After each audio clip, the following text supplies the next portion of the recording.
Good morning, good day, sir. I am Margie D. Guzman, a graduate of Bachelor of Secondary Education, major in English. I am passionate about teaching and commit to helping students learn in a positive and support. I choose to become a teacher because I want to share my knowledge, inspire students, and contribute to their academic and personal growth. I believe that teaching is a meaningful profession that helps shape the future of young learners.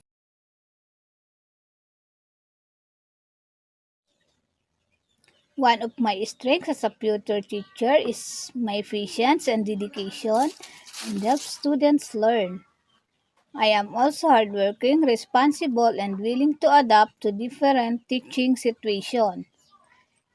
I can explain lessons clearly and create engaging learning activities that encourage students' participation and understanding. One of my weaknesses is my confidence in public speaking, especially when speaking in English. There are times when I have difficulty with pronunciation and feel nervous speaking in front of many people. However, I am doing my best to improve by practicing regularly and building my confidence through different speaking activities. You should hire me because I'm passionate, dedicated, and willing to give my best in teaching. I am eager to contribute my skills and knowledge to help students succeed academically and professionally. I am also willing to learn, improve professionally, and work collaboratively with the school community.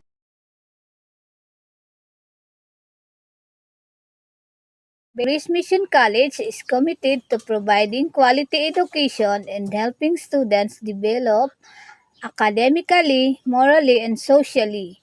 I admire the school's dedication to shaping responsible and competent learners, and I would to be honored to become part of the institution and contribute to its mission and vision.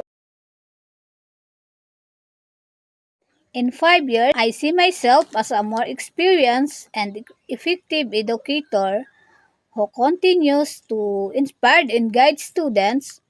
I hope to improve my teaching strategies, gain more professional experience, and contribute positively to the school community.